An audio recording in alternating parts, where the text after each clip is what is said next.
السلام عليكم، ازيكم حبايبي؟ عاملين ايه؟ رب تكونوا بخير.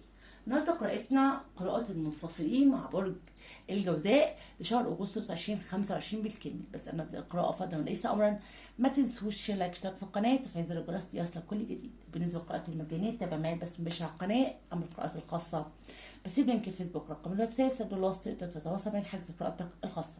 برج الجوزاء ارمي طاقتك معايا على الورق ويلا بينا نبدا على طول.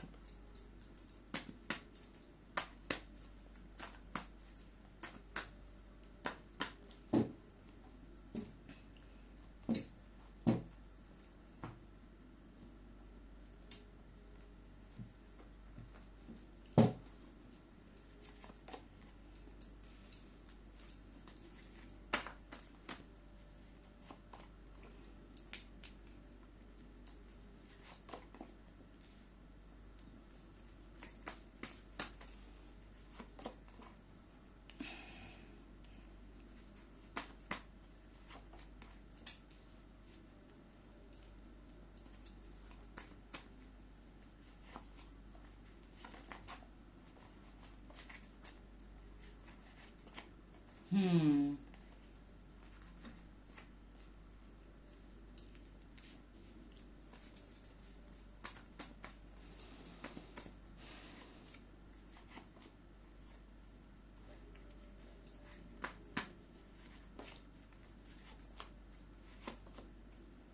كده كده عشان كده هاخدهم يعني.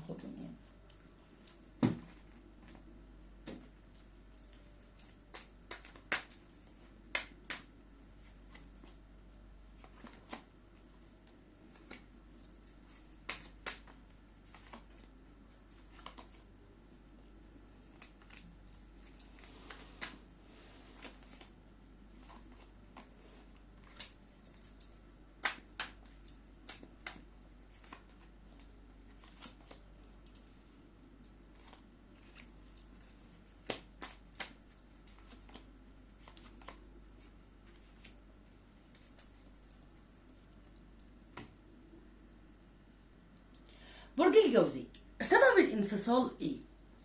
ايه اللي ادى ان العلاقه دي يحصل فيها انفصال؟ سبب الانفصال بينكم ايه؟ اول حاجه هنا العلاقه 3 بنتكل 6 بنتكل تو سورت. العلاقه ما كانش فيها تفاهم ابدا. الشخص ده كان دايما بيتجاهلك. كمان اللي حاصل ان في حد قال له عنك حاجه، او الشخص دوت اتهمك بشيء، في ظلم وقع عليك. خلاص، يبقى هنا جمود في المشاعر، عدم تفاهم، اتهامات. انت عملت، انت خليت، انت سويت، انت.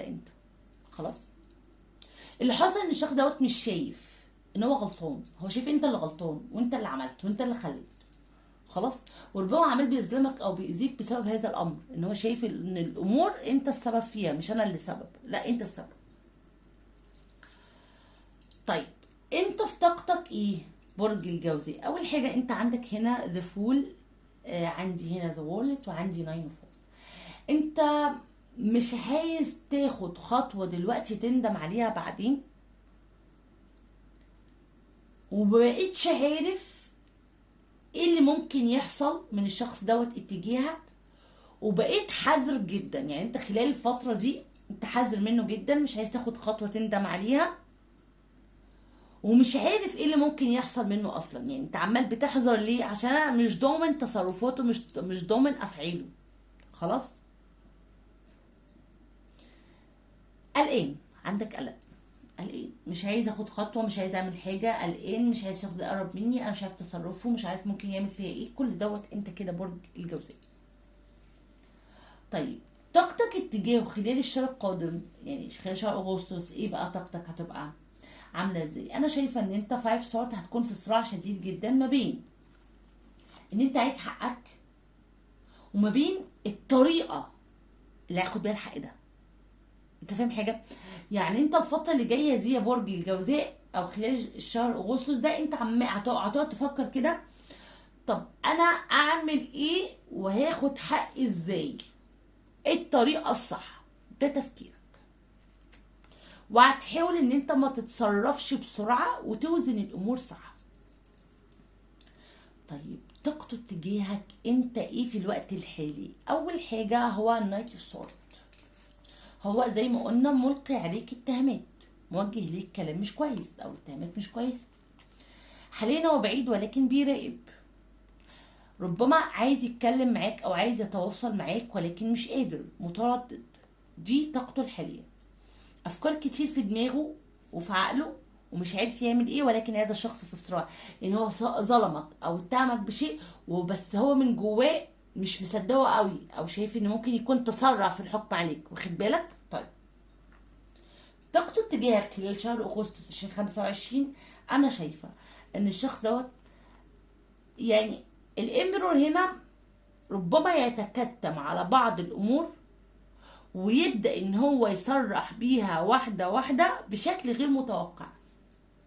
يعني خلال الفترة اللي جاية يا برج الجوزاء هتبدأ انت او هيبدأ الشخص دوت يقع منه حاجات عن حياته انت تمسكها عليه، فبدل ما تكون حذر منه هو اللي يحذر منك.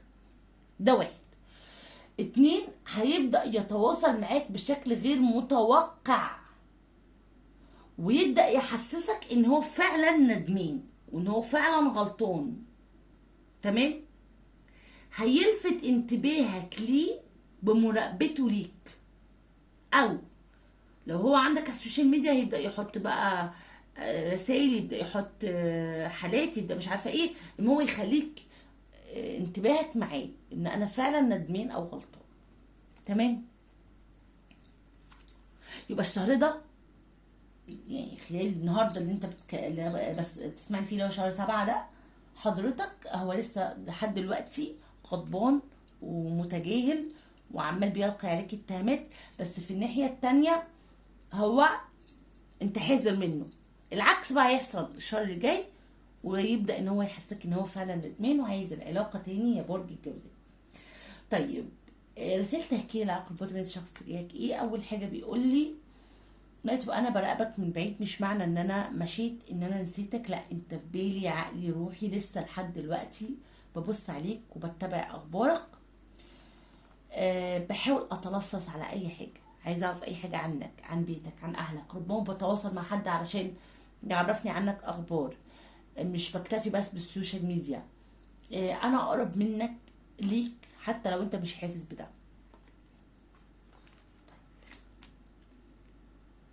خطواته اتجاهك زي ما قلنا الشخص ده هيبدأ يتوازن الفترة اللي جاية، وبعد وقت كده هيبدأ ان هو يتكلم معاك ويبدأ ان هو يطلب منك انا عايز العلاقة ترجع. وخلي بالك هيبدأ يخيرك ما بين اكتر من حاجة، يعني مثلا يقول لك هرجع بشروطك، مثلا هقول لك الشخص دوت هيقول لك نرجع وشوف انت عايز ايه، وهيبدأ يديلك بدائل علشان تاخد حقك او يعوضك عن اللي هو عمله معاك.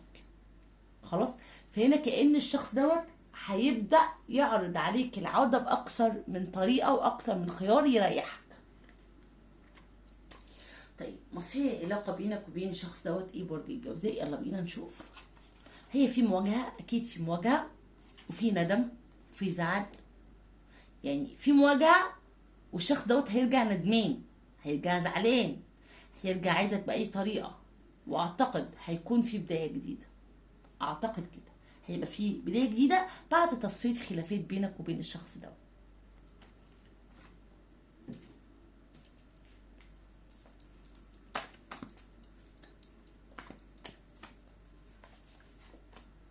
هذه العلاقه علاقه قدريه، ودع اي طاقه سلبيه. هذا الشخص ربما يكون توأم شعلة او روح بالنسبه لك، يجب تتعامل معاه بعمق اكتر من كده. فقط الابراج نزلت معايا النهارده ناريه، ترويه، هوائيه، مائيه. كل ابراج نزلت، الابراج الكبيره بس اللي هقولها، ولكن كل ابراج نزلت برج الجوزاء. اكتر ابراج كانت الميزان والطور العذراء والجدي والعقرب والدلو والاسد، الحمل والقوس، الميزان، السرطان. كده تكون خلصت قراءتنا مع بعض. شكرا لكم واشوفكم على خير، توحشوني جدا جدا. مستنياكم في قراءات تانية كتير. ارجو لو عجبتكم القراءة ما تنسوش لايك، اشتراك في القناة، فايز ربنا يسلك كل جديد. باي باي.